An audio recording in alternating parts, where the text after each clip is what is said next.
లోకంలో ఉన్న చీకటి గల చోటులు బలాత్కారుల నివాసములతో నిండి ఉన్నవి. కాగా నిబంధనలను జ్ఞాపకం చేసుకొనుము. నిబంధనను జ్ఞాపకం చేసుకుని. తర్వాత 22వ వచనం చూడండి. దేవా లెమ్ము, నీ వ్యాజ్యము నడుపుము. అవివేకులు దినమెల్లా నిన్ను నిందించు సంగతి. ఓకే, ఇక్కడ కూడా ఒక మాట ఉంది చూడండి. 22లో కూడా ఏముంది? సంగతి జ్ఞాపకము చేసుకొని కదా. తర్వాత ఇంకో పదం ఉంది, ఇటువంటి పదమే. అదేంటంటే మనస్సునకు తెచ్చుకోను. ఆ మాట కూడా ఇందులో వ్రాయబడింది. జ్ఞాపకం చేసుకోను, మనస్సునకు తెచ్చుకోను. తర్వాత 23లో మరువకుము అనే మాట ఉంది చూడండి. మరువకుము. ఈ కీర్తనలో జ్ఞాపకం చేసుకోను అనే మాట ఎక్కువగా మనకు కనిపిస్తుంది. ఎందుకు ఎక్కువ కనిపిస్తుంది? ఇదేం ప్రశ్న అనుకోకుండా ఎవరైనా చెప్పగలుగుతారేమో, ట్రై చేద్దాం. ఈ కీర్తన అంతట్లో జ్ఞాపకము తెచ్చుకోను, మనస్సునకు తెచ్చుకోను, మరువకుము అనే మాట ఎందుకు ఎక్కువ సార్లు కనిపిస్తుంది?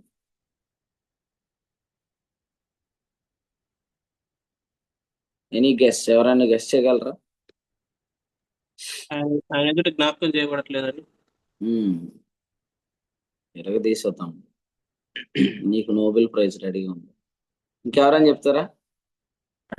ప్రభు ఆయన విడనాడన్న ఆలోచనతో. రైట్. మదాన్న కొంచెం ఇద్దాం నీ ప్రైజ్. అది కూడా రైటే, దగ్గరికి వచ్చింది కాబట్టి ఇద్దరికి ప్రైజ్ డిస్ట్రిబ్యూషన్. నెక్స్ట్ ఇంకా ఎవరైనా చెప్పండి. ఎల్లప్పుడూ మన విజ్ఞాప ప్రార్థన చేస్తాం. రైట్, ఇది కూడా రైట్ ఆన్సర్. ఇప్పుడు అన్నయ్య థర్డ్ ప్రైజ్. ఇంకా ఇంకొకరు చెప్పండి. భక్తులను జ్ఞాపకం చేసుకునే వాళ్ళు ఉన్నారు కానీ యేసు ప్రభుల వారిని జ్ఞాపకం చేసుకునే వాళ్ళు లేరండి. అసలు ఈ మూడు కలిపి ఈయనకి ఇచ్చేయండి. సూత్రం. ఇంకేమైనా ఉన్నాయన్న ప్రైజులు? అయిపోయి ఉంటాయి. సరే, ఇది ఏ స్కందం? తృతీయ స్కందం కదా. తృతీయ స్కందంలో 2వ అధ్యాయం ఏది? తృతీయ స్కందం అంటే లేవి కాండం కదా. లేవి కాండంలో 2వ అధ్యాయంలో దేని గురించి రాశాడు? నైవేద్యం అన్నమాట. నైవేద్యం అంటే ఏంటంటే దేవునికి జ్ఞాపకము చేసేది. చదువుతారండి లేవి కాండం. లేవి కాండము తృతీయ స్కందం అని మనం గమనించాలి. అందులో 2వ అధ్యాయం నైవేద్యం గురించి రాయబడింది. నైవేద్యం అంటే దేవునికి జ్ఞప్తికి తెచ్చేది. చదవండి ఒకసారి లేవి కాండం 2వ అధ్యాయం 1వ వచనం. ఒకడు యెహోవాకు నైవేద్యము చేయనప్పుడు అతడు అర్పించినది గోధుమ పిండి ఉండవలను. అతడు దాని మీద నూనె పోసి సాంబ్రాణి వేసి యాజకులకు అహరోను కుమారుల యొద్దకు దాన్ని తేవలను. అందులో నుండి యాజకుడు తన చేరతో చేరెడు నూనెయు చేరెడు గోధుమ పిండియు దాని సాంబ్రాణి అంతవి తీసుకొని యెహోవాకు ఇంపైన సువాసన గల హోమముగా బలిపీఠం మీద అందులో ఒక భాగమును జ్ఞాపకార్థంగా దహింపవలను. ఆ నైవేద్య శేషము అహరోనుకును అతని కుమారులకును ఉండును. యెహోవాకు అర్పించు హోమముల్లో అది అతి పరిశుద్ధము. రైట్. ఈ వచనంలో ఇంపార్టెంట్ పాయింట్ ఏది చెప్పండి? జ్ఞాపకార్థం. Very good. జ్ఞాపకార్థముగా. ఇదే మాట క్రిందకు రాస్తూ 9లో చూడండి. నైవేద్యంలో జ్ఞాపకార్థముగా. సో 16 చదవండి. జ్ఞాపకార్థముగా. కాబట్టి నైవేద్యం అనేది జ్ఞాపకార్థముగా. సో దేవునికి నైవేద్యం పెట్టాలంటారు కదా. నైవేద్యం యేసుక్రీస్తే మన నైవేద్యం. దేవుని దగ్గర ఉన్న మన నైవేద్యం. నైవేద్యాన్ని దేంతో ఉండాలి? సందీప్ అని చెప్తుండే. అన్న ఎక్కడున్నావు? కాకినాడ చేరుకున్నావా? లేదండి, హనుగర్ ఇంట్లో ఉన్నాను. అవునా? అంతరిక్షంలో ఉన్నట్టు ఉన్నావు. మరి ఈ నైవేద్యం దేంతో ఉండాలి? ఏమన్నా చెప్తారా? అలా ఎప్పుడు అనలేదు అంటాడేమో. 4 పదార్థాలు: గోధుమ పిండి, 2 నూనె, 3 సాంబ్రాణి, 4 ఉప్పు అన్నమాట. సో కావలసిన పదార్థములు 4. గోధుమ పిండి రిజరెక్షన్ ఆఫ్ జీసస్ క్రైస్ట్ మత్తయి సువార్త. నూనె యేసుక్రీస్తు యొక్క ఆరోహణం మార్కు సువార్త. సాంబ్రాణి యేసుక్రీస్తు యొక్క యాజకత్వం లూకా సువార్త. ఉప్పు యేసుక్రీస్తు యొక్క మహిమ లేదా నిరీక్షణ యోహాను సువార్త అన్నమాట. సో యేసు ప్రభు గోధుమ గింజ వలె విత్తబడి తిరిగి లేచాడు. అప్పుడు ఎన్ని గోధుమ గింజలు వచ్చినాయి? ఆ గోధుమ గింజలు అన్ని కలిపి గోధుమ పిండి చేశారు. అందుకనే రెజరెక్షన్ మత్తయి సువార్త. ఇప్పుడు దానిలో నూనె పోసారు అన్నమాట. నూనె అంటే ఏంటి? హెబ్రీ పత్రిక 1:9 ఆనంద తైలంతో నీవు నన్ను అభిషేకించావు. చూసారా ఎగ్జాక్ట్ సాంగ్ పడాడు. నేను కొంచెం ముందు వచ్చుంటే ఆ పాట మిస్ అయ్యేది కదా, అందుకే లేట్గా వచ్చాను. హెబ్రీ పత్రిక 1:9 నీవు నన్ను హెచ్చించినట్లుగా తైలం పోసావు అన్నాడు. కాబట్టి ఆయన లేచిన తర్వాత ఏమయ్యాడు? ఆరోహణమయ్యాడు, హెచ్చించబడ్డాడు. ఈ వివరాలు మనకు మార్కు సువార్త 16వ అధ్యాయంలో రాయబడ్డాయి 19వ వచనంలో. మౌనిక మౌనంగా వండుకున్న యుద్ధం చేస్తున్నా ఏంటమ్మా? పక్కన గోల్ చేసేస్తున్నారా? 3 సాంబ్రాణి. సాంబ్రాణి ఎందుకు వాడతాం?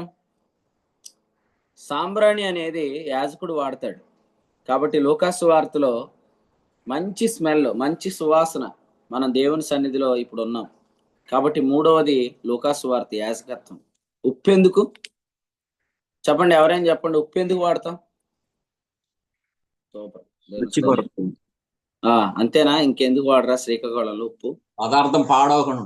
అది ఇప్పుడు పాడు కాకూడని పదార్థం ఏది?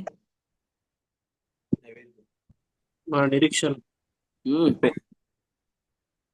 నేను వచ్చే వరకు అతడు ఉండు నాకు ఇష్టం అన్నాడు కదా యోహాను సువార్తలో. సంఘం యేసుప్రభు వచ్చేదాకా సంఘం నిల్వ ఉండాలంటే ఏం కలపాలా? ఉప్పు కలపాలి. అందుకే నేను నైవేద్యమునకు ఉప్పు కలపమన్నాడు. చూడండి 2వ అధ్యాయం. ఆవకే పచ్చడి తింటున్నారు కానీ ఉప్పు ఎందుకు వేస్తున్నారు అందులో మీకు తెలుతులేదు. లేవికాండము 2వ అధ్యాయంలో వచనం 13 చదవండి. 2:13. నీవు అర్పించు ప్రతి నైవేద్యమునకు ఉప్పు చేర్చవలను. నీ దేవుని నిబంధన యొక్క ఉప్పు నీ నైవేద్యం మీద ఉండవలను. నీ అర్పణములన్నిటితోనూ ఉప్పు అర్పింపవలను. అది. సో ఉప్పు ఎందుకంటే ఆయన వచ్చేదాకా నిలవడటానికి. అదనమాట. సో దేవునికి స్తోత్రం. సో ఇప్పుడు అర్థమైంది కదా. తృతీయ స్కందంలో 2వ కీర్తన ఏది? 74వ కీర్తన. ఈ 74వ కీర్తనలో కీర్తనాకారుడు జ్ఞాపకం చేసుకో. ఎవరైనా మీరు ప్రార్థన చేసేటప్పుడు ఈ అలవాటు ఉందా? నేను వింటా ఉంటాను ప్రార్థన. కొంతమంది తండ్రి ప్రభు తండ్రి ప్రభు తండ్రి ప్రభు అంటారు. అది అలవాటు. కొంతమంది అయ్యా మా నాన్న జ్ఞాపకం చేసుకో, అమ్మని జ్ఞాపకం చేసుకో, తాతని జ్ఞాపకం చేసుకో, ముత్తాతని జ్ఞాపకం చేసుకో, మా పిల్లల్ని జ్ఞాపకం చేసుకో అంటారు. కొంతమంది అంటే రేరా బాబు ఏమైనా మర్చిపోతాడా, దేవుడికి మతిమరుపు ఉందా అనుకుంటాం. అయితే ఇది జ్ఞాపకం చేసుకో అనే పదం దేవుడు మర్చిపోతాడని కాదు. 20వ వచనం చదవండి. నిబంధనను జ్ఞాపకం చేసుకో అని అర్థం. అందుకనే మనకు ఆ ప్రార్థన అలా అలవాటైంది. 74వ కీర్తన 20వ వచనం. 74వ కీర్తన 20వ వచనం. లోకంలో ఉన్న చీకటి గల చోటులు బలత్కారుల నివాసంతో నిండి ఉన్నది కాగా నిబంధనను జ్ఞాపకం చేసుకున్నాము. సో ఇదన్నమాట విషయం. సో నిబంధనను జ్ఞాపకం చేసుకో అనే మాట ఇక్కడ ఉందన్నమాట.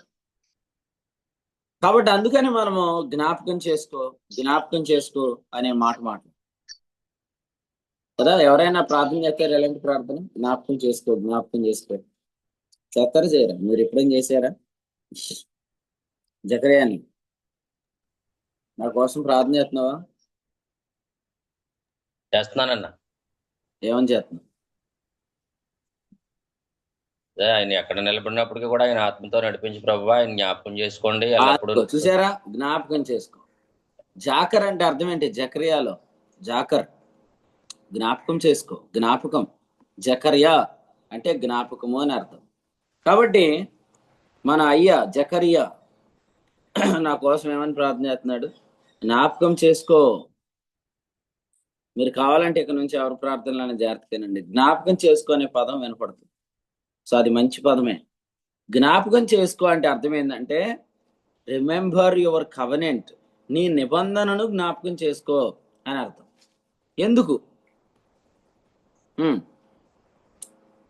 74వ కీర్తన 2వ వచనం.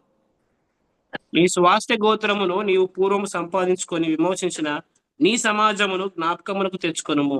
ఆ, నీవు నివసించు ఈ సియోను పర్వతమును జ్ఞాపకమునకు తెచ్చుకొనుము. రైట్. సియోనును జ్ఞాపకం తెచ్చుకో అని ఎందుకు అంటున్నాడంటే 74వ కీర్తన 1వ వచనం చదవండి. నీ కోపము, ఈ కోపము పొగరాల్చున్నదేమి? అదనమాట. ఇప్పుడు దేవుడు నిజంగా ఆయన నిబంధనను జ్ఞాపకం చేసుకుంటే మనం ఆయన ఉగ్రతను తప్పించుకోవచ్చు. అని ఈయన ఇప్పుడు వచ్చాడు. రికార్డింగ్ ఎవరు చేస్తున్నారు?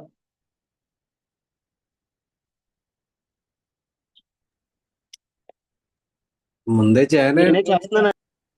ఆ, మరి నీది మళ్ళీ వచ్చిందని లెఫ్ట్ చూడండి. అయిపోయిందండి. జ్ఞాపకం చేసుకోను అనే మాట ఎందుకు చెప్తున్నాడంటే, దేవుడు ఒకవేళ మన పాపాలే జ్ఞాపకం చేసుకున్నాడు అనుకోండి, అది సేనాయి నిబంధన. కానీ ఇక్కడ కీర్తనకారుడు ఏం కోరుకుంటున్నాడు? సియోను పర్వతం జ్ఞాపకం చేసుకో, అది కృపా నిబంధన. సేనాయిని జ్ఞాపకం చేసుకుంటే ధర్మశాస్త్రం, సియోనును జ్ఞాపకం చేసుకుంటే దైవ కృప. కృపను జ్ఞాపకం చేసుకుంటే ఏం చేస్తాడు? జీవాన్ని ఇస్తాడు. ధర్మశాస్త్రాన్ని జ్ఞాపకం చేసుకుంటే ఏం చేస్తాడు? ఉగ్రత ఇస్తాడు. ఇప్పుడు 74వ కీర్తన 1వ వచనంలో ఏమంటున్నాడు? నీ కోపం పొగరాజుచున్నదేమి? అసలు కోపం ఎందుకు చూపిస్తున్నావు నీవు అని అడుగుతున్నాడు. ఎందుకంటే పరలోకం నుండి మన మీదకి ఇప్పుడు కోపం రాదు. ఎందుకు రాదు? అక్కడ మన నైవేద్యం ఉంది. ఎవరు మన నైవేద్యం? ప్రభువైన యేసుక్రీస్తు. ఆయన లేచింది ఎందుకు? ఆయన ఆరోహణమైంది ఎందుకు? సాంబ్రాణిలాగా అక్కడికి వెళ్ళింది ఎందుకు? ఎందుకంటే మన మీద దేవుని కోపం పడకుండా చేయటానికి వెళ్ళాడు. ఎంతమందికి స్నానం చేసి జూమ్ మీటింగ్కి వచ్చే అలవాటు ఉంది? చేయెత్తకండి, ఊరికే అడిగాను. ఇటువంటి అవకాశం కానీ ఉంటే స్తోత్రం. ఒకవేళ 2-3 రోజులు చేయకపోయినా ఇప్పుడు ఇబ్బంది లేదు. ఎందుకంటే మంచి సెంట్లు వచ్చేసినాయి కాబట్టి మనకంటే వాళ్ళే ఎక్కువగా కొట్టేసుకుంటుంది. కాబట్టి నో ప్రాబ్లం. 3 రోజులు స్నానం చేయకపోయినా పర్లేదు. మీరు అసలు స్నానం చేశారుగా, తీతి 3-6. దేవుని స్తోత్రం. అయితే పరలోకంలో మనం అసలు ఎంత చెమట వాసన కూడా రాము.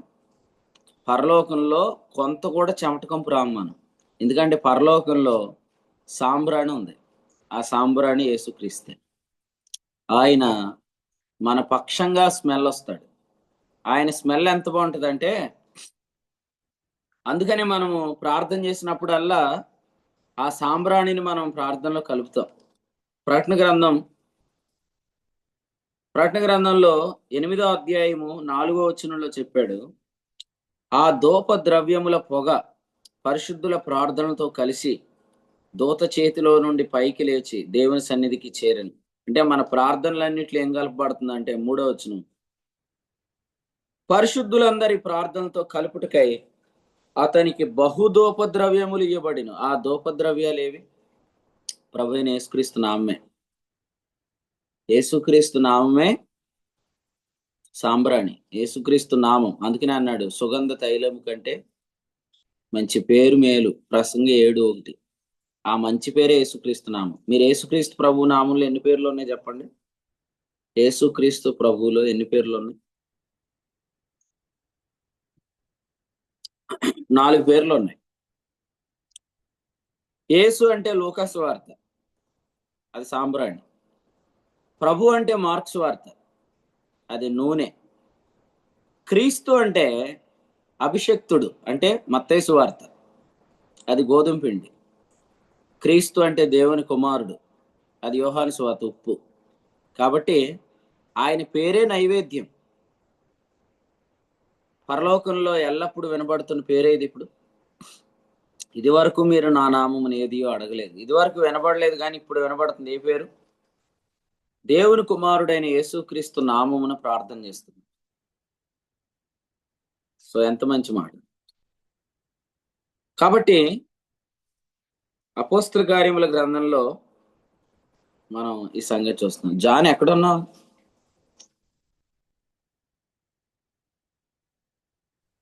అన్నయ్య ఉమ్. ఎక్కడ నీ పూర్వం ఎక్కడ ఉంది? పూర్వమామిడే రాజమండ్రి. పూర్వంలో అన్నయ్య. ఉమ్. రాత్రి వర్తమానం విన్నావా? లేదన్నయ్య, వెనకాల రాజమండ్రి పిల్ల ఉందేంటి? హాస్టల్ నుంచి వచ్చిందా? తీసుకొచ్చాను అన్నయ్య సెకండ్ సార్. సరే, రాత్రి వర్తమానం ఎవరైనా విన్నారా? రాని వాళ్ళు లైవ్ లో మీరు ఆనందాన్ని మీరు వింటారు. అదే నేను అడిగింది మధుజయాలని, జాన్ గారిని, వీళ్ళందరిని అడుగుతున్నాను. మీరు ఎంతమంది విన్నారు రాత్రి వర్తమానం? రాని వాళ్ళు లైవ్ లో ఎవరో వినలేదా రాజమండ్రి వర్తమానం? ఎల్లప్పుడు వినేవాళ్ళే చేతులు ఎత్తుతున్నారు. ఎవరు నేనే అన్నారు ఇప్పుడు? మధుజయాలని విన్నారా? వినలేదండి, వచ్చానండి. నెట్వర్క్ బాగా ఇష్యూ ఉంది, కట్ అయిపోయేదండి మధ్యలో. అంటే ఇంకా అది ఆఫ్ చేస్తానండి. రాత్రి లైవ్ లోకి వచ్చానండి, కట్ అయిపోతా ఉందండి, ఆగిపోతా ఉండేది. ప్రశాంత్ నువ్వు విన్నావా? ఇంట్లో నెట్వర్క్ లేదండి. రాజమండ్రి మెసేజ్ వినానండి. ఇంకెవరు విన్నారు?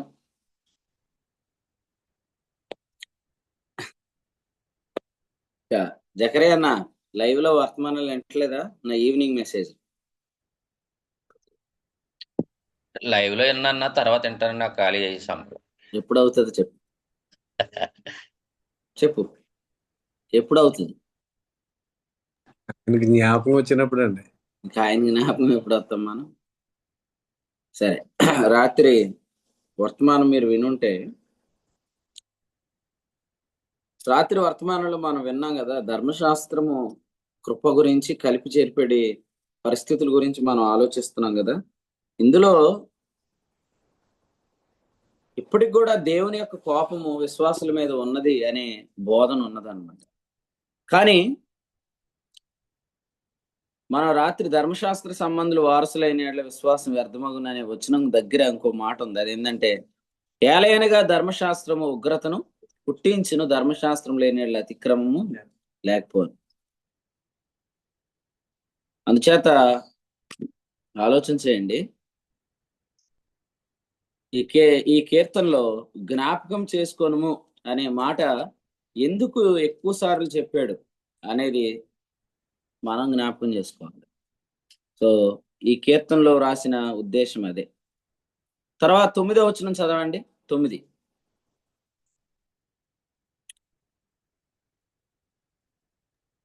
సూచక క్రియలు మాకు కనబడటలేదు, ఇకను ప్రవక్తయు లేకపోయాను.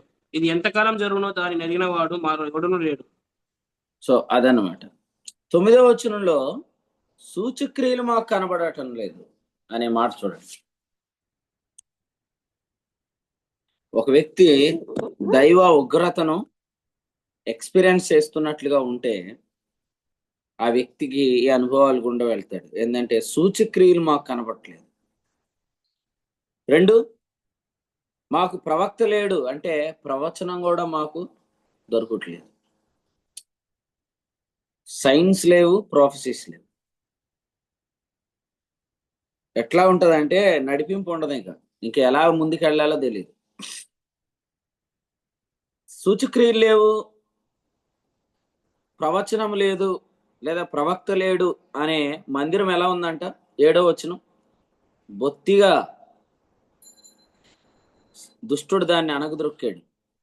7వ వచనంలో చెప్పాడు, మందిరమును నేల పడగొట్టాడు. అంటే ఈరోజు ఏ మందిరంలో అయితే సూచక్రియలు లేవో, ఏ మందిరంలో అయితే ప్రవక్త లేడో, ప్రవచనములు లేవో, ఆ మందిరం నేల పడగొట్టబడినట్లుగా ఉన్నది. తెలుసా మీకు ఆ విషయం? ఈ కీర్తన అంతా రాసింది దేని గురించి అంటే, 3వ వచనంలో చెప్పాడు, పరిశుద్ధ స్థలం పాడైపోయింది. శత్రువులు ఏం చేశారు? పాడు చేశారు. నేటి శత్రువులు ఎవరు? మందిరం పాడు చేసిన శత్రువులు, ఆయన స్వరం లేకుండా చేసిన శత్రువులు, సూచక్రియలు లేకుండా చేసిన శత్రువులు, ప్రవక్తలు లేకుండా చేసిన శత్రువులు ఎవరు? మందిరం ఎప్పుడు పాడవుతుంది? సో మందిరం ఎప్పుడు పాడైద్ది అంటే, ఎప్పుడైతే పడగొట్టబడిన దానిలో, శపితమైన దానిలో కొంత తెచ్చి కలుపుతారో అప్పుడు మందిరం పాడైపోయింది. సో గలతీలకు రాసిన పత్రికలో అక్కడున్న సంఘాలు పాడైపోవటానికి కారణం ఏంటంటే భిన్నమైన సువార్త తీసుకొని వచ్చారు. కాబట్టి ఈరోజు మళ్ళీ నెబుకద్నేజర్ వస్తాడు అనుకోవద్దు. ఈరోజు వచ్చేది నెబుకద్నేజర్ కాదు, ఈరోజు వచ్చే శత్రువు మారాడు. ఎవరా శత్రువు? కపట సహోదరులు. గల్తీలకు రాసిన పత్రిక 2వ అధ్యాయం 4వ వచనం. మనలను దాసులుగా చేసుకొనవలెనని క్రీస్తు యేసు వలన మనకు కలిగిన మన స్వాతంత్రమును వేగు చూచుటకు రహస్యముగా తేబడి దొంగతనముగా ప్రవేశించిన కపట సహోదరులు. ఏం కపట సహోదరులు వీళ్ళు! వీళ్ళ సంఘాల్లోనికి వచ్చి ఏం చేస్తున్నారంటే విశ్వాసులను దాసులుగా చేస్తున్నారంట. దేనికి దాసులుగా? ధర్మశాస్త్రానికి దాసులుగా చేస్తున్నారు. నెబుకద్నేజర్ ఎందుకు వచ్చాడు? యూదులను చెరలోని తీసుకెళ్లి నపుంసకులుగా చేశాడు. నెబుకద్నేజర్ ఏమో యూదులను తీసుకెళ్లి నపుంసకులుగా చేస్తుంటుంటే కపట సహోదరులు ఏమో విశ్వాసం తీసుకెళ్లి దాసులుగా చేస్తున్నారు. దాసుడు అయిపోయాడు. 5వ అధ్యాయం గల్తీ పత్రిక 1వ వచనంలో చెప్తున్నాడు, మీరు స్థిరంగా నిలిచి ఆ దాస్యపు కాడి క్రింద చిక్కుకొనుకుడి. 4వ అధ్యాయంలో చెప్తున్నాడు ఏమని? వారు వెంటాడుతున్నారు. 17వ వచనం, తరుముతున్నారు అన్నమాట ఈ శత్రువులు. ఈరోజు సంఘాల్లో తరుముతున్న నేటి శత్రువులు ఎవరంటే, సంఘాలను పాడు చేస్తున్న శత్రువులు ఎవరంటే, కృపను సత్యంగా గ్రహించకపోయినను ధర్మశాస్త్రోపదేశకులే ఉండగోరి నిష్ప్రయోజనమైన ముచ్చట్లకు తిరుగుతున్నారు. రాత్రి నా దెబ్బ వాళ్ళకి గట్టిగా తగిలింది. వాళ్ళు అందరూ తెల్లవారుజాము నా కళల్లో వచ్చేసారు. వాళ్ళందరూ వచ్చేసి నన్ను లోపల రానియట్లేదే, బయటే కూర్చోబెట్టారు. మా సహోదరుడు ఒకడు, పేరు చెప్పనులే కానీ, వెళ్ళి పెద్దగా గొడవాడుతున్నాడు వాళ్ళతో. కానీ హెబ్రియలకు రాసిన పత్రికలో ఒక విషయం తెలుసుకోవాలి మనం. అదేంటంటే గల్తీలకు రాసిన పత్రికలో మనం ఒక విషయం తెలుసుకోవాలి. వారు వెంటాడుతున్నారు అనే మాట చూస్తుంది. సో విశ్వాసులను దాసులుగా చేసుకోవాలని వారు వెంటాడుతున్నారు. ఈ మాట గమనించండి. నెబుకద్నేజర్ ఏం చేస్తున్నాడు? ఈరోజు ఈ కపట సహోదరులు అదే చేస్తున్నారు. మీకు ఒకటి తెలుసా? రాత్రి మనం విన్న వాక్యాన్ని బట్టి క్రీస్తు న్యాయపీఠం ఎదుట చాలా మంది క్రియలు అగ్నిలో కాలిపోతాయి. నెబుకద్నేజర్ కూడా వచ్చి ఏం వేశాడు? యెరూషలేము పట్టణం మీద అగ్ని వేశాడు. సో చాలా మంది పని కాలిపోయే పని చేపిస్తున్నారు ఈ నెబుకద్నేజర్లు. 74వ కీర్తనలో అందుకే చెప్పాడు. ఏం చెప్పాడంటే 7వ వచనం, నీ పరిశుద్ధ స్థలమునకు అగ్ని ముట్టించుదురు అని చెప్పాడు. శత్రువు ఏం చేస్తాడంటే మందిరమును అగ్ని చేత కాల్చేస్తాడు. అలాగే ఈరోజు శత్రువులు ఏం చేస్తున్నారంటే మన పని బొత్తిగా కాలిపోయేటట్టుగా మన చేత సత్క్రియలకు బదులుగా స్వనీతి క్రియలు చేపిస్తున్నారు. మీరు స్వనీతి క్రియలు చేయకపోతే దేవునికి స్తోత్రం, మరి సత్క్రియలు చేయకపోతే అర్థమైందా? స్వనీతి క్రియలు చేసేవాళ్ళు మిమ్మల్ని చూసి అనుకుంటారు, ఓహో మీ పాస్టర్ గారు మీకు నేర్పించింది ఏంటంటే బద్ధకంగా ఉండమని. మేమైనా 7 వారాలు వెళ్తే పిల్లలు పుడతారని చెప్పి మానకుండా ప్రార్థనకి వెళ్తున్నాం. మీరు ఎలాంటి వాటి వల్ల ఏమీ జరగదని గొప్ప గొప్ప మాటలు చెప్పి మీరు ఇంట్లోనే కూర్చుంటున్నారు ప్రార్థనకి వెళ్ళకుండా. అంటే స్వనీతి క్రియలు వద్దని చెప్పింది ఎందుకు? సత్క్రియలు చేయమనే. స్వనీతి క్రియలు చేయట్లేదని అతిశయించొద్దు, సత్క్రియలు కూడా చేయాలి. తీతు పత్రిక 3వ అధ్యాయం 8లో ఏం చెప్పాడు? సత్క్రియలు యందు వారు మనసుంచున్నట్లు ఈ సంగతులన్నీ వారికి బోధించమన్నాడు. కాబట్టి సత్క్రియను శ్రద్ధగా చేయాలి. సత్క్రియను ఓపికగా చేసే వాళ్ళకి ఏముంది? బహుమానం. దేవుని స్తోత్రం. రోమాపత్రిక 2వ అధ్యాయంలో అండర్లైన్ చేసుకోండి ఆ మాట. 7వ వచనం, సత్క్రియను ఓపికగా చేయొచ్చు మహిమ ఘనత అక్షయత వరకు ఉంది. సత్క్రియను చాలా ఓపికగా చేయాలి. నేను చెప్పే కదా, బలా నమ్మకమైన మంచి దాసుడు అనే మాట. నేను చెప్పిన తర్వాత కాకినాడలో మీటింగ్ అయితే తిరిగి వస్తున్నాం అనమాట. వస్తుంటుంటే ఈ మధ్యలో సందీప్ అన్న ద్వారా దేవుని సేవకులు ఒకరు కాకినాడ నుంచి మన పరిచయలో జాయిన్ అయ్యి మనతో సహవాసం చేస్తున్నారు. ఈ రోజు వారు జాయిన్ అవ్వలేదు, కానీ అంటే రాత్రి వాళ్ళు ఆయన ప్రయాణం చేసి వెళ్ళారు మీటింగ్ అయిపోయిన తర్వాత. ఆ బ్రదర్ అన్నాడు సగం దూరం వచ్చాక, అన్న నేను డ్రైవింగ్ చేస్తాను, కారు నాకు ఇమ్మన్నాడు. సరే అని చెప్పి ఆ బ్రదర్ కార్ ఇచ్చాను. ఆయన ఈ గంటెల ప్రకాష్ గారు అని ఆయన కార్ డ్రైవర్ అనమాట. సో సరే అని చెప్పి నా బ్రదర్కి నేను కార్ ఇచ్చాను. నేను పక్కన కూర్చున్నాను. చాలా బాగా డ్రైవ్ చేస్తున్నాడు. అప్పుడు నాకు హృదయంలో ప్రభు ఒక మాట చెప్పాడు. హైదరాబాద్ కాన్ఫరెన్స్ తర్వాత నేను నేను డ్రైవింగ్ సీట్లు ఎక్కువ కూర్చోబెట్టట్లేదు, గమనించావా అన్నాడు ప్రభు. అంటే వాస్తవంగా అప్పటి నుంచి ఎవరో ఒకరు డ్రైవ్ చేస్తున్నారు, అంతకుముందు ఎవరు చేయండి. అంటే ఒక సత్క్రియ కానీ మీరు ఓపికగా చేస్తే దేవుడు మీకు మహిమ ఘనత అక్షేతిస్తాడు. కాబట్టి మీ జీవితంలో మీకు ప్రభు ఇచ్చే రివార్డ్ అర్థమైపోయింది. అంటే వాళ్ళు డ్రైవరు, నేను డ్రైవర్ కాదని కాదు, కానీ నువ్వు రిలాక్స్ అవ్వు, నువ్వు రెస్ట్ తీసుకో, నువ్వు నెక్స్ట్ మెసేజ్ ప్రిపేర్ అవ్వు అని ప్రభు ఇస్తున్నట్టు ఉంటుంది అనమాట. అది రివార్డ్. మీ జీవితంలో అనుభవాన్ని చూస్తున్నారా? సత్క్రియను ఓపికగా చేయాలి. కొందరికి ఆశ్చర్యంగా ఉంటది, కానీ మనం చాలా ఓపికగా సత్క్రియ చేయాలి. సత్క్రియ చేయాలంటే ఎందుకు ఓపిక రావాలంటే, హనోక్ గారికి ఈ మెడ వెనకాల ఒక గాయం ఉందన్నమాట. అది చాలా తీవ్రమైన నొప్పి వస్తుంది. అయినా ఆయన కాకినాడ పరిచయం మానలేదు. ఎందుకు మానలేదంటే, ఈరోజు చాలా మంది అక్కడ రావట్లేదు కొన్ని కారణాల వల్ల. నేను కూడా ఆగిపోతే బాగుదని వస్తున్నాను అని చెప్పి వచ్చాడు. ఇప్పుడు ఎవరు నేర్పించారు ఇలాగూ మీటింగ్లు ఎగ్గొట్టకుండా? ఎంత ఇబ్బంది అయినా ఓపికగా వెళ్ళటం ఆయనకి ఎలా తెలిసింది? సో అదే సత్క్రియను ఓపికగా చేయటం అనేది మనకు ఖచ్చితంగా నేర్పిస్తుంది. ఎందుకంటే మన ఒక ఆయన అంటున్నాడు కదా, ఆంధ్రుల ఆరంభ శూరులు అని. ఆంధ్రుల ఆరంభ శూరులు అని ఒక ఆయన అంటున్నాడు అనమాట. ఆంధ్రుల ఆరంభ శూరులు అంటే అర్థం ఏంటి? ఆరంభంలో ప్రతి మీటింగ్ వచ్చేస్తారు కొంతమంది, ఆ తర్వాత ఏ మీటింగ్కి రారు. చూసారా? అలా ఉండేది కాదు సత్క్రియ అంటే. సత్క్రియలో తెస్సలోనికీయులకు రాసిన 2వ పత్రిక 1:12 ఉంది, మేలు చేయవలనని మీలో కలుగు ప్రతి ఆలోచనను మీరు బలంగా సంపూర్ణం చేయాలన్నాడు. అంటే అది చేయటానికి చాలా ఆటంకాలు వస్తాయి. ప్రార్థనకి వెళ్దామని ఎవరికైనా ఫోన్ చేశారనుకోండి, మేము ఒక 20 మందిని కలిసి వస్తున్నామని ఎవరైనా అంటారంటే రావట్లేదని చెప్తారు సింపుల్ గా. చాలు, దేవునికి స్తోత్రం, అక్కడితో అయిపోద్ది. సగం నీరసం వచ్చింది, ఆగిపోతారు అంతే. అందుచేత నువ్వు రావాలి, వస్తున్నావా అనే ప్రశ్న కాదు, నువ్వు రమ్మని పిలవాలి. అప్పుడు వాళ్ళు రాకపోయినా నువ్వు రాగలుగుతావు. ఎందుకంటే సత్క్రియ చేయాలంటే ఆటంకాలు వస్తాయి, కానీ దాన్ని బలముతో సంపూర్ణం చేయాలి, దాన్ని ఓపికగా చేయాలి కదా. మీకు అర్థమైందా? నీ కార్యములు ఎన్ని మిగులుతాయో చూసుకోండి. ఎందుకంటే మనం ఎవరికి లెక్క ఒప్పు చెప్పవలసి ఉన్నదో చెప్తారా? ఆ దేవుని కన్నులకు సమస్తమును మరుగు లేక తేటగా కనబడుచున్నది అని హెబ్రీయులకు రాసిన పత్రికలో మనం చూస్తున్నాం. కాబట్టి మనం ఒకరోజు లెక్క చెప్పాలి.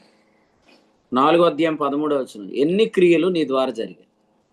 నీ ద్వారా ఎంతమంది సువార్త విన్నారు? లేదా నీ ద్వారా ఎంతమందికి ఈ సత్యం వెళ్ళింది? నీ ద్వారా ప్రస్తుతం జరుగుతున్న పని ఏంటి? అన్ని చూస్తున్నాడు ఆయన. ఎందుకంటే మరి ఆయన ఏం సిద్ధపరుస్తున్నాడు? జీతం అండి.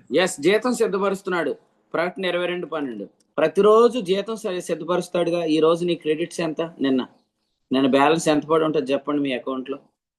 అందరు రాసుకోండి అక్కడ, నిన్న మీ అకౌంట్లో ఎంత బ్యాలెన్స్ పడి ఉంటుంది రాసుకోండి. ఓకే, నిన్న నా ద్వారా ప్రభు సత్క్రియ జరిగించాడు, సో అక్కడ ఒక ₹2 వేసుకోండి. అట్లాగే మీరు క్రియలు జరిగిన చోటల్లా ₹2 వేసుకుంటారండి. ఎంత వచ్చిందో చూడండి చివరికి. 0 అయితే మాత్రం మామూలుగా ఉండదు. నీకు క్రీస్తు న్యాయపడడం ఎదుట మామూలుగా ఉండదు. ఎందుకంటే మనకంటే యోగ్యులు చాలా మంది మన ముందు పరిగెడుతున్నారు. హెబ్రీ పత్రిక 12వ అధ్యాయం 1వ వచనంలో ఉంది. నాకు రాత్రి ఒక మాట అనిపించింది, అది మీకు చెప్తాను, కొంచెం ఇబ్బంది పడకండి. ఇప్పుడు మన వాక్యమే కరెక్ట్ అని ఎంతమంది అనుకుంటున్నారు? వాక్యం కరెక్ట్ కాని వాళ్ళు అందరూ ఉన్నారు చూసారా? వాళ్ళ క్రీస్తు న్యాయపీఠం దగ్గర 0 కదా. సరే, మన వాక్యమే కరెక్ట్ అని మీరు చెప్తున్నారు కానీ ఆ వాక్యంలో మీరు నడవట్లేదు. మీకెంత? మీది 0నే. ఈ మాట నాకు గుర్తుకొచ్చినప్పుడు, ఈరోజు మనం ఎవరి మీద అయితే వీడు తప్పు చేశాడు, వీడు అక్రమంగా వెళ్ళాడని మనం అతిశేస్తున్నాం. మరి నువ్వు క్రమంగా నడిచింది ఎక్కడుంది? మీరు అలా అన్నప్పుడల్లా నా మార్కులు మీ మార్కులు అనుకోకండి, ఎవరి మార్కులు వాళ్ళే కదా. అందుచేత రేపొద్దుట మీరు ఎక్కువగా అతిశిస్తున్న శత్రువు మీకంటే ఎక్కువ మార్కులు తెచ్చుకునే దానికి అవకాశం ఉంది.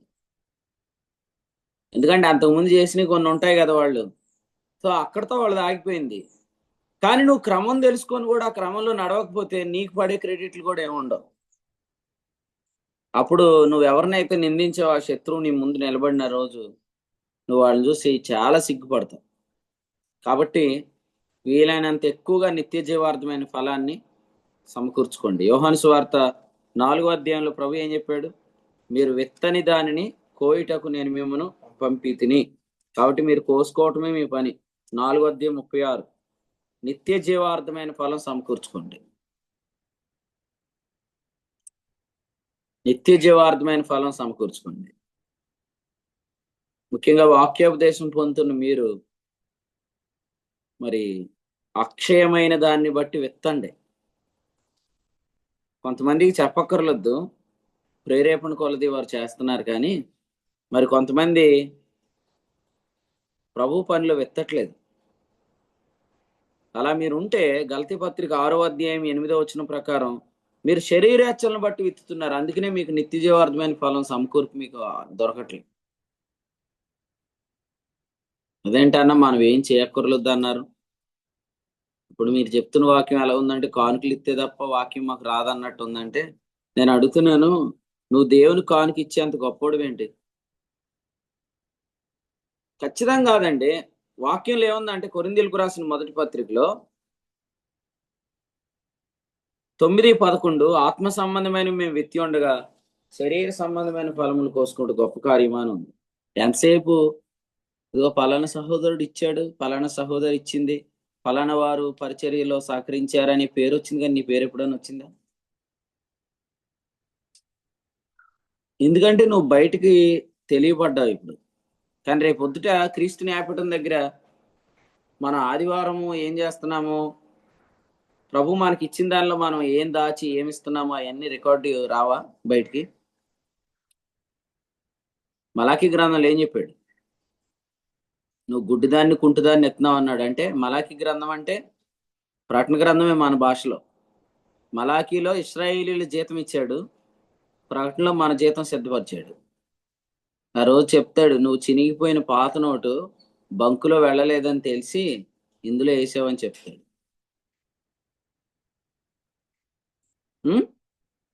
చెప్పండి, ఇవన్నీ ఎందుకు వస్తున్నాయి తెలుసా? ఇచ్చలను బట్టి విత్తుతున్నారంట. ఆత్మ సంబంధమైన పొందుకొని నువ్వు పాలు పుచ్చుకున్నది ఎక్కడుంది?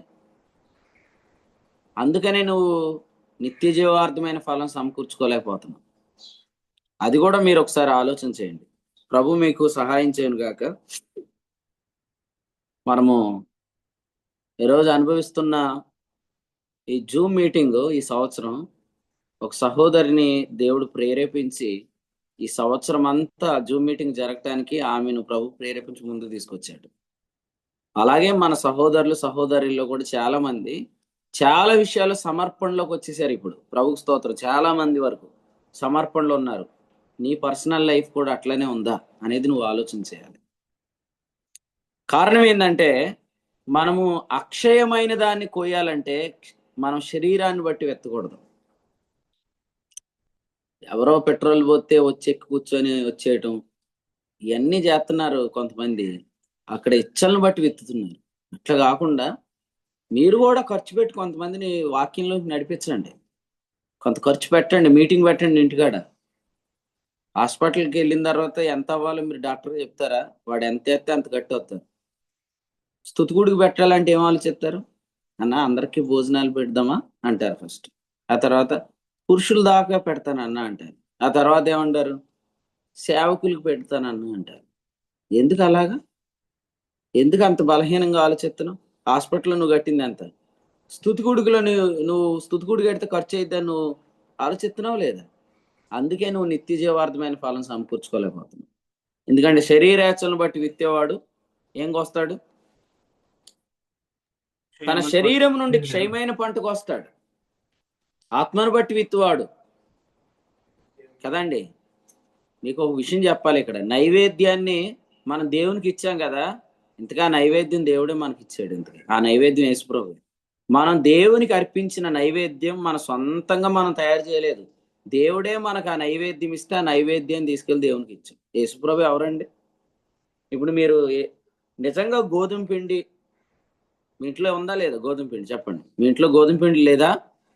నూనె లేదా? సాంబ్రాణి కలపలేరా? ఉప్పు కలపలేరా? అది దేవుడు తీసుకుంటాడా? తీసుకోడు.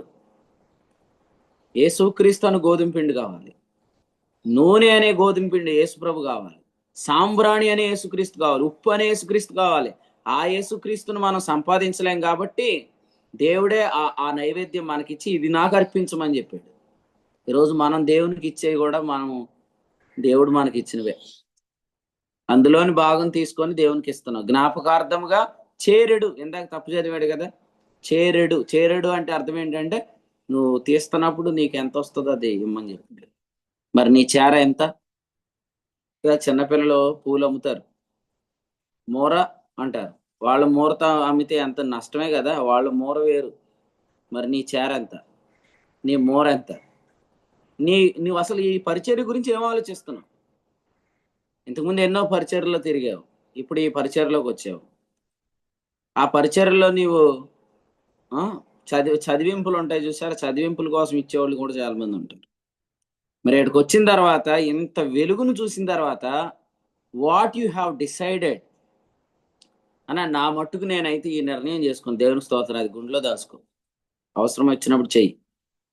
కానీ పిసినోతనం అనేది వద్దు, ధనాపేక్ష అనేది వద్దు, కానుకలు ఇవ్వాలనే కాదు. ప్రభు నీకు ఏ ప్రేరేపణ ఇస్తే అది ఈ పరిచర్లో నువ్వు చెయ్యి. ఎందుకు చేయాలంటే నువ్వు ఉపదేశం పొందుకుంటున్నావుగా. నువ్వు ఇచ్చేది కూడా నీది కాదు, నువ్వు ఇచ్చేది నువ్వు పొందుకున్న దానిలోంచే నువ్వు ఇస్తావు. 74వ కీర్తనలో అదే చెప్పాడు. నేను చెప్పింది మోషే నియమించిన కానుక. మత్తయి సువార్త 8వ అధ్యాయంలో కుష్ఠరోగి బాగుపడినప్పుడు యేసుప్రభు ఏమన్నారు? మోషే నియమించిన కానుక మోషేకి చెల్లించమని చెప్పాడు. ఇప్పుడు మనం మోషే నిబంధనలు ఉన్నామా, క్రీస్తు నిబంధనలు ఉన్నామా? ఆలోచన చేయండి. మోషే నియమించిన కానుకనే ప్రభు అర్పించమని చెప్పాడంటే ఈరోజు స్వాతంత్రం ఇచ్చే సంపూర్ణ నియమంలో మనం చేరాం. మనం కృతజ్ఞత కానుక ఎంతగా సిద్ధపరుస్తున్నాం. మత్తయి సువార్త 8:4 మోషే నియమించిన కానుక అతడు సమర్పించాడు. కానీ యేసుక్రీస్తుకు మనం సమర్పించేది ఎలా ఉంది కదా. కాబట్టి ఆలోచన కలిగి ఉందాం. ప్రభు మనకు సహాయం చేయను గాక. మందిరం పాడైపోయింది, కారణం ఏంటంటే దాని మీద అగ్ని వేయబడుతుంది. రేపొద్దున కూడా క్రీస్తు న్యాయపీఠం దగ్గర అగ్ని పడుతుంది. అగ్ని పడినప్పుడు మన సమర్పణ జీవితం వెలుగులోకి వస్తుంది. నా గురించి కూడా మాట్లాడతాడు. ఇదిగో ఈ సేవకుడు సమర్పణ సమర్పణ సమర్పణ అన్నాడు, కానీ ఇతని జీవితంలో సమర్పణ ఎంత ఉందని నా గురించి మాట్లాడతాడు. ఆ రోజు తేలిపోకుండా నిలబడితే చాలు, తేలిపోకుండా నిలబడితే చాలు కదా. ప్రభువు మనకు సహాయం చేయను కాదు. సో ఇది చాలా ప్రాముఖ్యమైన అనుభవం అండి, ఇది చాలా ప్రాముఖ్యమైన సంగతి. ప్రభు మీకు నేర్పించును గాక, ప్రభు మీకు సహాయం చేయను గాక. 74వ కీర్తనలో మనము ఆలోచన చేస్తున్న మాట అదే. 3వ వచనం చదువుతారా? నిత్యము పాడైయుండు చోట్లకు విజయము చేయము అని కోరుకున్నాడు అనమాట. సో ఇప్పుడు దాకా మేము కాలిపోతున్నాం, మా పని కాలిపోతుంది, కానీ ఇక నుంచి మా పని నిలబడాలి. నిత్యము పాడైయుండు చోట్లకు విజయము చేయము. ఉదయం చెప్పుకున్నట్లుగా చెయ్యి ఏమైంది?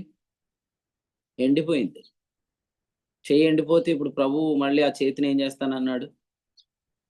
బాగు చేస్తానన్నాడు మార్క్స్ వార్త 3లో. మీ చేయి ప్రభు బాగు చేయను గాక. న్యాయాధిపతుల్లో 7 అవయవాల గురించి మనం వింటూ ఉంటాం కదా. అందులో చెయ్యి ఎవరిదో తెలుసా మీకు? కన్ను సంసోనిది. కన్ను సంసోనిది. చెయ్యి ఎవరిది? ఎవరైనా చెప్పగలరా? ఉజ్జా అన్న. న్యాయాధిపతుల్లో ఉజ్జలేడు. చెయ్యి ఎవరిదంటే గిద్యోనిది. ఏ అధ్యాయం? న్యాయాధిపతుల గ్రంథం 6వ అధ్యాయం. మిద్యానీయులు దండెత్తి ఇశ్రాయేలు మీదకి వచ్చిన రోజున గిద్యోను ఏమన్నాడు తెలుసా? నా అర్పణము అన్నాడు. 18వ వచనం చదవండి. నా అర్పణము అన్నాడు. గిద్యోను జీవితంలో అర్పించే అనుభవం ఉంది. అతడు అర్పణ ఏం తెచ్చాడు తెలుసా? నా అర్పణం అని చదువుతారా? ఎవరైనా తీసారా? ఒక మేకపిల్ల. దేవునికి స్తోత్రం. ఏ టైంలో? ఇశ్రాయేలీలు జీవన సాధనమైనది ఏది లేకుండా చేసి వారిని మిక్కిలి హీన దశకు తెచ్చారు. 6వ వచనం. ఆ సందర్భంలో కూడా సాధారణంగా కొంతమంది అన్న ఇదిగో ఇది ఉంచు, పరిస్థితి బాగుంటే ఇంకా ఇచ్చేవాడిని అన్న, కొంచెం బాగుపడితే మొత్తం అంత ఇచ్చేస్తానన్న, అందాక ఇది ఉంచన్న అంటారు. మిక్కిలి హీన దశకు వచ్చినప్పుడు గిద్యోను అర్పణలు ఏముంది? ఒక మేకపిల్ల కదా. అందుకనే చూడండి, అతనికి కరువు దినాల్లో కూడా ఆయన దగ్గర ఏమున్నాయి? 11వ వచనం. గానుగు చాటున గోధుమలు. అర్పణ అనే అర్పించే అనుభవం కలిగిన అబ్రహాముతో దేవుడే మాట్లాడాడు. ఆదికాండం 14 అబ్రహాము తాను కొల్లగొన్న శ్రేష్టమైన వాటిలో 10వ వంతు మెల్కీసెదెకుకి ఇచ్చాడు కదా. ఆ 15వ అధ్యాయంలో దేవుడు ఏం మాట్లాడాడు తెలుసా? నీ ఆస్తికి నేను కేడెము అన్నాడు. నీ ఆస్తికి నేను కేడెము అంటే, నేను అంటే ఎవరు? గానుగా. నేను కేడెము అంటే గానుగు చాటు. నీ గోధుమలకు నేను గానుగు చాటు అన్నాడు. ఎవరితో? గిద్యోనితో. మీరు ఆ పుస్తకం చదవకపోతే చదవండి. చీకట్లో ప్రకాశం సత్యమైన వెలుగు. ఆ పుస్తకంలో నేను ఈ 7 అవయవాల గురించి రాశాను. చెవి, 2వది నోరు, 3వది మనస్సు అంటే మెదడు, 4వది చెయ్యి అన్నమాట, 5వది నడుము, 6వది కన్నులు, 7వది పాదములు. సో ఇది చెయ్యి అన్నమాట. చేతులు ఎత్తుకొని వెళ్ళిపోయారు అని ఆ వర్తమానంలో ఉంది. ఇశ్రాయేలీలు ఎవరి చేతిలో చిక్కారంట? న్యాయాధిపతుల గ్రంథం 2వ అధ్యాయం 14. దొంగల చేతిలో. దొంగలు ఏం పట్టిపోయారు? ఈరోజు క్రైస్తవ సంఘంలో, విశ్వాసుల సంఘంలో చాలా మంది చేతులు దొంగిలించబడ్డాయి. చేతులు దొంగిలించబడటం అంటే అర్పించే అనుభవం దొంగిలించబడింది. అందరూ ఇచ్చాక నేను ఇస్తాను, సరిపోయినాయిగా, ఇక నేను ఇవ్వాల్సిన అవసరం లేదు. రే దొంగ, నీ గురించే మాట్లాడుతున్నాడు ప్రభు ఉదయకాలం. నన్ను దొంగ అంటారా? నిన్ను దొంగ అనకపోతే ఏమంటారు? క్రీస్తు న్యాయపీఠం దగ్గర నేను దొంగే అంటారు. డాక్టర్ దొంగ గారు వచ్చి ప్రార్థన చేస్తారంటారా? నేను ఆశిష్ డాక్టర్ దొంగ వచ్చి ఇప్పుడు వాక్యం చెప్తారు, డాక్టర్ అని అంటారు, దొంగే అంటారు. ఇస్కరియోతు యోధా గురించి బైబిల్ ఏం రాశాడు దేవుడు? ద్రోహి. దొంగ అని కూడా రాశాడు. యోహాను సువార్త 10వ అధ్యాయంలో దొంగ అనే మాట రాశాడు. రేపొద్దున క్రీస్తు న్యాయపీఠం దగ్గర కూడా దొంగలందరూ దొరికిపోతారు. ఈ దొంగలు ఎవరంటే, అందరూ ఇస్తున్నప్పుడు చూసి అందరు ఇచ్చేసారు, మనం ఇవ్వాల్సిన అవసరం లేదు. దొంగ, నువ్వు వెనక్కి తీసావు. అననీయ సప్పీరా గురించి ఏం చెప్పాడు? అపోస్తలుల కార్యాలు 5వ అధ్యాయంలో కదండి. నువ్వు అబద్ధం ఆడావు అన్నాడు. ఆలోచన చేయండి. ఎవరికైనా బాధగా ఉండి మండిపోతున్నట్లయితే రేపటి నుంచి మానేసేయండి. ప్రభు స్తోత్రం. అర్థమైందా? కానీ వాక్యం ఇదే. వాక్యం మీకు ఇదే. ఎందుకంటే రేపొద్దున మిమ్మల్ని యేసు ప్రభు దొంగ అని అనకుండా ఉండటానికి ఈరోజు ముందుగా బోయాజు ఒట్టి చేతులతో పోవద్దని మీకు చెప్తున్నాడు అక్కడికి. కాబట్టి మీరు దొంగల్లా ఉండకూడదు. ప్లీజ్ ఆలోచన చేయండి, అర్థం చేసుకోండి. రాజమండ్రి మీటింగ్ వచ్చేవాళ్ళు ఒకసారి అక్కడ పరిచర్య చేస్తున్న వాళ్ళని చూస్తున్నప్పుడు అక్కడ ఆలోచన చేయండి. మీరు తినేయటం కాదు, అసలు వీళ్ళకి ఎక్కడి నుంచి వస్తున్నాయి, వీళ్ళ ప్రభుకి ఎందుకు సమర్పిస్తున్నారు మీరు ఆలోచిస్తే మీరు రాజమండ్రి మీటింగ్ ఎప్పుడు మిస్ అవ్వరు. ఇక ఎందుకంటే మనం రావాలనుకోకూడదు మీటింగ్కి, ప్రభువు నడిపించాలి. అక్కడికి ప్రభు ఎప్పుడు నడిపిస్తాడంటే మీరు చెల్లించాల్సిన ప్రభువుకి చెల్లించండి, అప్పుడు ఖచ్చితంగా మీరు అన్నిట్లో ఉంటారు. అవునా కదా? మీకు అర్థమైందా, అర్థం కాలేదా? దేవునికి స్తోత్రం. ఈరోజు టోల్ గేట్లు ఉన్నాయా లేదా హైవే మీద? మన మా సోదరు డ్రైవర్ అంటున్నాడు, ఈ టోల్ గేట్ తప్పించుకోవాలంటే ఒక దారం చెప్పనన్నా అన్నాడు. ఎక్కడ? నల్గొండ మిర్యాలగూడ దగ్గర టోల్ గేట్లు ఎలా తప్పించుకోవాలో కూడా వాడికి అన్ని రోడ్లు తెలుసు అంట. ఆ రూట్లో వెళ్తాడంటే ఇప్పుడు వద్దులేరా టోల్ గేట్లోంచి పోనీ అని చెప్పి. కాదని నీకు చెప్తున్నా, మామూలుగా ఇది అటు వెళ్తే టోల్ గేట్ తప్పించుకుంటామని. హైవే మీద టోల్ గేట్ తప్పించుకోవచ్చు, కానీ కొవ్వూరు దగ్గర టోల్ గేట్ ఎవడు తప్పించుకోలేదు. కరెక్ట్ గా బ్రిడ్జ్ గాడు పెట్టారు. మీకు ఒకటి తెలిసి కొవ్వూరు టోల్ గేట్ దగ్గర ఎంత విచిత్రం అంటే, టోల్ గేట్ దాకా హ్యాపీగా వెళ్తుంది జర్నీ, టోల్ గేట్ దాటే కష్టాలు అంటే ఆడికి డబ్బులు ఇచ్చి తప్పు చేసాం అనిపిస్తుంది. ఈరోజు చాలా పరిచర్లో డబ్బులు ఇచ్చి తప్పు చేస్తున్నారు, కానీ మేలు పొందిన పరిచర్లో ఇచ్చే దగ్గర ఆగుతున్నారు, ఆలోచన చేస్తున్నారు. ఎందుకు? మనం ఇవ్వక్కర్లొద్దన్న, ఆల్రెడీ అందరు ఇచ్చేసారు, సరిపోతాయి, ఇంకా మిగిలిపోతాయి తెలుసా అని. రే దొంగ, నువ్వు ఎంత వెనక్కి తీసావో ప్రభు లెక్కపడ్డా చూడ్డా, ప్రభు రేపొద్దు నీతో మాట్లాడ్డా. కాబట్టి నువ్వు ఎందుకు దేవుని కార్యాల్లో ఉండలేకపోతున్నావు అంటే, ఆ కార్యాలు కూడా టోల్ గేట్లు ఉన్నాయిగా, ప్రభు స్కాన్ చేయడా? కాబట్టి ఈ వాక్యము ప్రభు మీకు అర్థమవునట్లు చేయను కాదు. ఏదో పెద్ద నువ్వు ఇచ్చేస్తున్నట్టు బిల్డప్ కొట్టొద్దు. నైవేద్యం ప్రభు మనకి ఇచ్చాడు, అదే మనం ప్రభుకి ఇచ్చాం. నైవేద్యం స్వామికి అంటే ఏ స్వామి? మన స్వామి. మన స్వామికి మనం ఇచ్చిన నైవేద్యం ఎలా తెచ్చాం? ఆయనే మనకి ఇచ్చాడు. యెషయా గ్రంథం 9వ అధ్యాయం 6వ వచనం, ఏలయనగా మనకు శిశువు పుట్టెను, మనకు కుమారుడు అనుగ్రహించబడి. మీకు ఒక మాట చెప్పి నేను ముగిస్తాను. మొన్న ఒక ఆయన చాలా గట్టిగా వాక్యం చెప్పేస్తున్నాడు అనమాట. సమూయేలును ప్రతిష్ఠించింది హన్న, సమూయేలును మర్చిపోయింది హన్న అని ఒక 3 పదాలు చెప్పాడు. నువ్వు ప్రతిష్ఠించాలా నీ బిడ్డను, నువ్వు మర్చిపోవాలా అని చెప్పాడు. నేను మీటింగ్ అయ్యాక చివరికి వచ్చాడు, నువ్వేం చేస్తావని అడిగాను. మీరు ఏం చేస్తారని అడిగితే, నేను హైదరాబాద్లో ఉంటానండి అన్నాడు. సరే, హైదరాబాద్లో ఏం చేస్తారా అని. Business sir. నువ్వు హైదరాబాద్లో బిజినెస్ చేసి చిన్న బిడ్డల్ని ప్రతిష్ఠించమని చెప్తావా? అంటే పుట్టిన బిడ్డని దేవుడికి ప్రతిష్ఠించాలంట, ఈయన మాత్రం తను తాను ప్రతిష్ఠించుకోకుండా బిజినెస్ చేస్తూ ప్రసంగాలు చేసేస్తున్నాడు. చూసారా? అంటే ప్రతిష్ఠించాలని కాదు, ప్రభు కోరుకోవాలి. దేవునికి ఇచ్చింది మర్చిపోవాలి, నిజమే, వాస్తవమే కదా. దేవునికి ఇచ్చింది మనం మర్చిపోవాలి. సమూయేలు ఎలా ఉన్నాడో, ఎలాగో ఎదుగుతున్నాడో, సమూయేలు పరిస్థితులు ఏంటో అన్ని రాయించింది ఎవరు? పరిశుద్ధాత్ముడు తప్ప హన్నా కాదు. ఎందుకంటే హన్నా సమూయేలు మర్చిపోయింది. దేవునికి ఇచ్చినవి కూడా మర్చిపోవాలి. నేను ఇచ్చిన వస్తువు ఎలా ఉంది అని అడగొద్దు అత్తమాట. నువ్వు ఇచ్చిన వస్తువు నీది కాదే కదా, దేవుంది కదా. నేను ఇచ్చాను అది ఎలా ఉంది అని అడగొద్దు.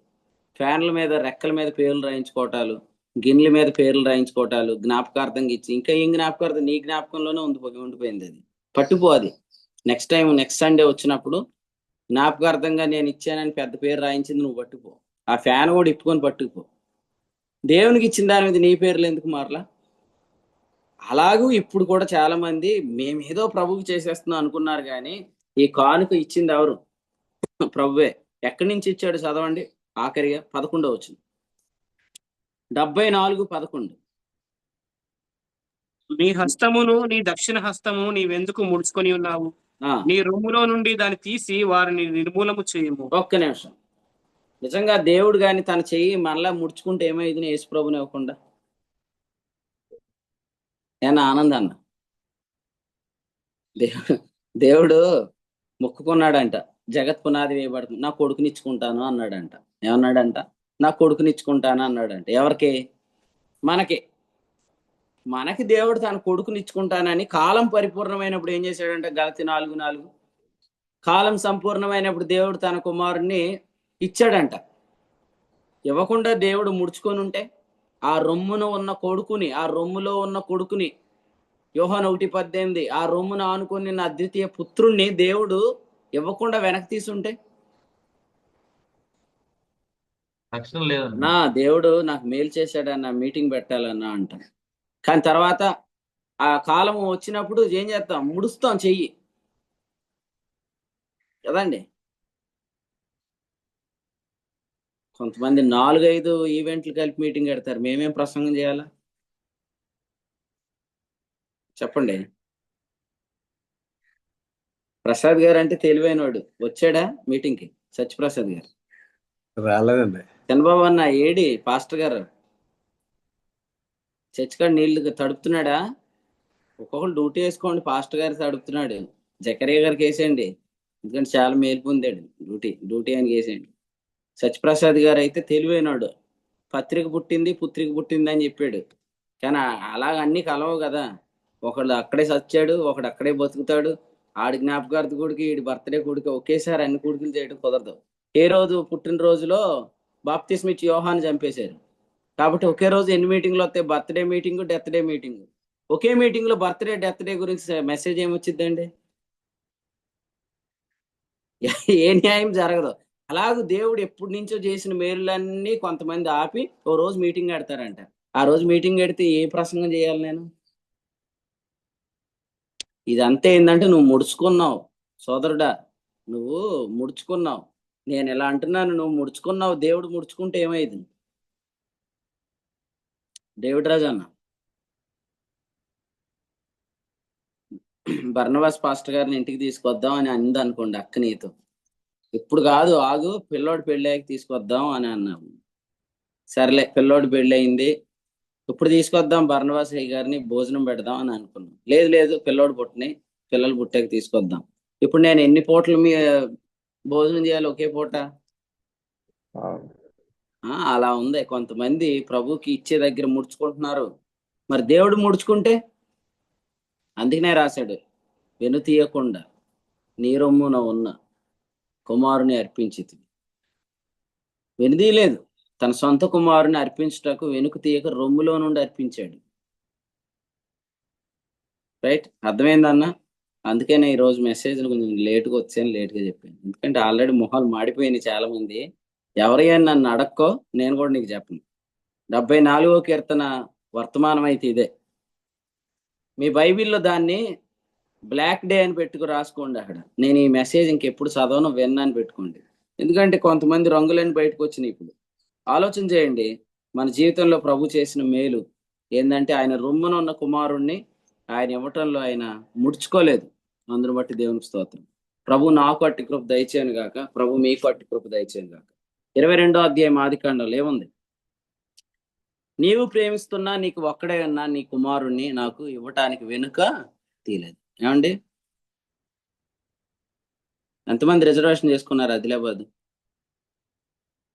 రైట్, దేవునికి స్తోత్రం. ఎన్ని సీట్లు ఉన్నాయి ఇప్పుడు ఇంకా మిగిలి చెప్పండి? 84 ఉన్నాయండి. 84 అండి. దేవునికి స్తోత్రం. 84 సీట్లు ఉన్నాయి. ఇంకెవరైనా చేసుకోకపోతే చేసుకోండి. ఆ తర్వాత మీరు చేసుకుందాం అనుకున్న ఖాళీ దొరకదు. అయినా మీకు వచ్చేయాలని ఉందనుకోండి, ఏ బాత్రూమ్ దగ్గర కూర్చోవలసిన పరిస్థితి వచ్చింది అనుకోండి, మీరేమంటారు? అన్నా మరి దారుణంగా బాత్రూమ్ దగ్గర కూర్చొని ప్రార్థనగా వస్తావు అన్నా? నేను రాలేదు. నువ్వు బాత్రూమ్ దగ్గర కూర్చొని ప్రార్థనకే రాలేదే. యేసు ప్రభు మన కొరకు మరియ గర్భంలో ఉన్నప్పుడు, మరి మరియ గర్భంలో ఏముంటదండి? మనిషి లోపల ఏముంటది? మరి ప్రభు ఉండలేదా? మరి ప్రభు ఇన్ని ఇబ్బందులు పడి వస్తే, వేడిగా ఉంది అందుకే రాలేదంటావు ప్రార్థనకి, వర్షం వచ్చింది అందుకే రాలేదు ప్రార్థనకి అంటావు. అంటే నీ వరకు నువ్వు ఎంత సుఖాన్ని కోరుకుంటున్నావు చూడు, ప్రభు మాత్రం అవన్నీ విడిచిపెట్టి వచ్చాడు. నా భార్య చెప్తుంది ఏమనంటే, మంజులత ఆంటీ వస్తే పర్లేదండి ఇంటికి, శ్రీధర్ అంకుల్ వస్తే ఎలాగా అంటుంది. ఎందుకంటే ఆంటీ అయితే ఎక్కడో కాడ అడ్జస్ట్ అయిద్ది, శ్రీధర్ అంకుల్ మనము బాగా చూసుకోవాలి కదా, మీరు త్వరగా ఇవన్నీ కొంచెం నీట్గా చేయించండి అని అంటుంది. మీకు ఒకటి చెప్తాను, బ్రదర్ అంట ఎప్పుడు అసలు బస్సే ఎక్కలేదంట సిటీలో. ఆయన ఇప్పుడు మెట్రో కూడా ఎక్కలేదంట. ఆయన ఎక్కడికి వెళ్ళాలన్నా తన ఓన్ వెహికల్, కారులోనే వెళ్తారంట. అలాంటి ఆయన హైత్ నగర్ కాన్ఫరెన్స్ లో అందరితో కలిసి ఉండి అందరితో పరిచయం చేశారు ఆయన. అంటే ఆయనకి ఏం అర్థమై ఉంటది ఈ పరిచర్యలో? ఇప్పుడు ఆయన 14-15 తేదీల్లో వస్తారని మాకు కొంత ఇన్ఫర్మేషన్ వచ్చింది అనమాట. అంకుల్ వస్తే మనం కొంచెం జాగ్రత్తగా చూడాలి కదా, అంకుల్ ఎక్కడ అడ్జస్ట్ అవుతాడు, మీరు కొంచెం అవన్నీ చూడండి అని చెప్పింది పరిమళ. నేను ఒకవేళ నేను చూడలేను, నేను చేయలేను, ఎవరం చేయలేము. కానీ కొంతమందిలో ఈ సమర్పణ ఎందుకు వచ్చింది? అసలు మీరు 24 ఏసీ పెట్టేసుకొని ఇంట్లో కూర్చొని లైవ్ లో వాక్యం అంటున్నారంటే సిగ్గు లేదా మీకు? రాగలిగిన వాళ్ళు కూడా రాకుండా కాన్ఫరెన్సులకి కదండి. మీరు ఆలోచన చేయండి. పొద్దుటే జూమ్ లో జాయిన్ అయ్యి తిట్టించుకోవాల్సి వస్తుందని ఎవరు అనుకోకండి. నేను తిట్టకపోతే క్రీస్తు న్యాయపడిన దగ్గర ఒకే ఒక తిట్టు ఉంటది. ఏంటది? సోమరివైన చెడ్డదాసుడు. ఆ తర్వాత ఆ తిట్టుకి మీరు బాగా రియాక్ట్ అయిపోయి నేను ఇప్పుడు భూమి మీదకి వెళ్తాను 5 రోజులు పని చేసి వస్తాను అంటానికి లేదు. అయిపోయింది నీ పని. కాబట్టి ఆలోచన చేసుకోండి. ప్రభు తలంపు మన కొరకే దీవించును గాక. మీకు బహుదీవిని ఉదయకాలం మీ నెత్తి మీదకి వచ్చిందని నాకు తెలుసు. సో నీ రొమ్మును ఏముందో అది ఇవ్వటానికి నీకు ప్రేరేపణ ఉందో అది నువ్వు ఇవ్వు. చెయ్యి ముడవద్దు. ప్రభు మీకు అటు సహాయం దయచేయను గాక. సో చాలా గుడ్ న్యూస్లు ఉన్నాయి. అవన్నీ ఇప్పుడు చెప్పను, అవి జరిగాక చెప్తాను. సో ప్రభు ఎటువంటి గొప్ప కార్యాలు చాలా మంది జీవితాల్లో చేశాడు. వాళ్ళ రొమ్ములో పుట్టిన ఆలోచనని వారు చేశారనమాట. సో ఇది చాలా గొప్ప సంగతి. మళ్ళీ దాన్ని ప్రభు మన దృష్టికి తెచ్చాడు, గుర్తు చేశాడు. కాబట్టి మీ నైవేద్యం మీరు అర్పించాల్సింది దేవునికి అర్పించేయండి. ఆ నైవేద్యం మీరు కొత్తగా ఇచ్చేది ఏం కాదు. దేవుడు మీకు ఇచ్చే నైవేద్యంలోనే ఆయన భాగం ఆయనకి ఇచ్చేయండి. సో ప్రభు మీకు అట్టి సహాయం దయచేయను గాక.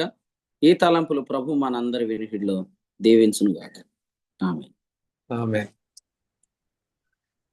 దేవుడు ఇక 74వ అధ్యాయం నుంచి తన దాసులను వాడుకొని పరిశుద్ధాత్మ సాయంతో అందించిన వర్తమానాన్ని బట్టి ప్రభువుని స్తుతిస్తున్నా.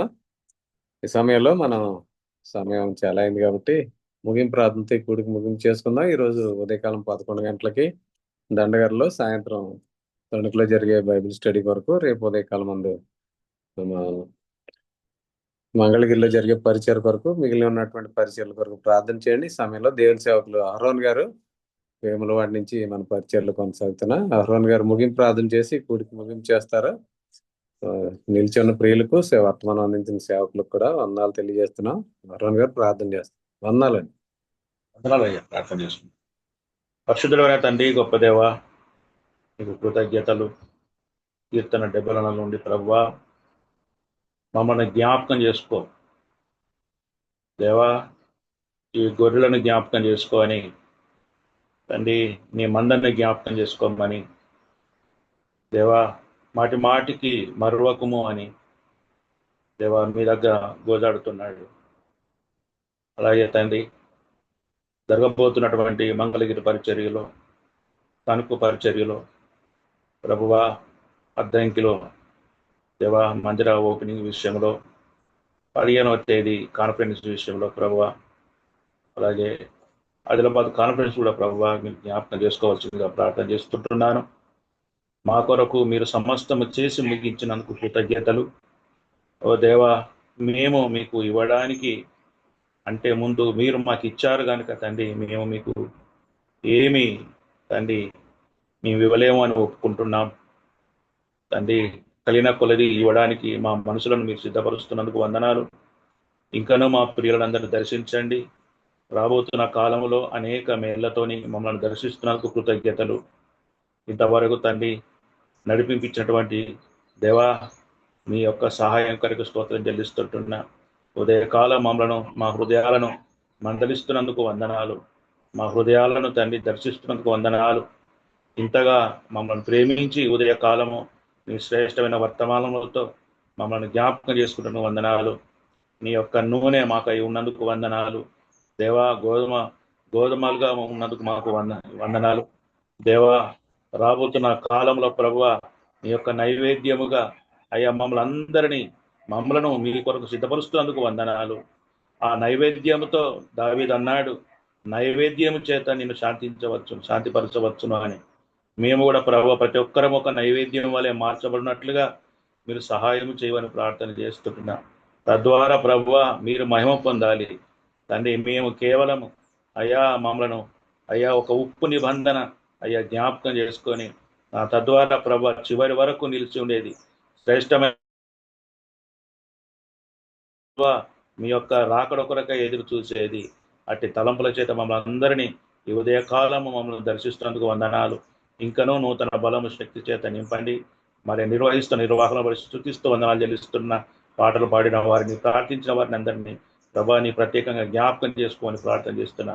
ప్రభా మరి ఇప్పటి వరకు అయ్యా నిలిచి ఈ పరిచర్యలో ఇంతవరకు ఉదయకాలము ఎంతమంది తండ్రి ఆశ ప్రేమతో ఆసక్తితో చేరి ఉన్నారో వాళ్ళందరూ మీ చేతికి అప్పగిస్తున్నా నీ కృపలో బలపరచుమని అయ్యా నీకు భద్రపరచుమని సహాయం చేయండి.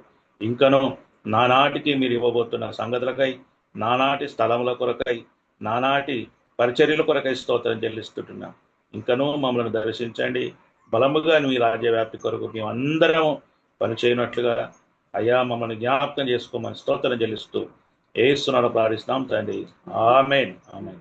ఆమేన్. ముగింపు ప్రార్థన చేసిన దేవుని సేవకులు అహరోన్ గారికి, నిలిచి ఉన్న ప్రియులైన అందరికీ వందనాలండి. ఒకరికొకరు వందనాలు తెలియజేసుకుని కొడుకు ముగింపు చేసుకుందాం. అందరికీ వందనాలు. అందరికీ వందనాలండి. వందనాలు. అందరికీ వందనాలు. అందరికీ అందరికీ వందనాలు. అందరికీ వందనాలు. అందరికీ వందనాలండి. అందరికీ వందనాలు. అందరికీ వందనాలు. అందరికీ వందనాలు. అందరికీ వందనాలు. అందరికీ వందనాలు.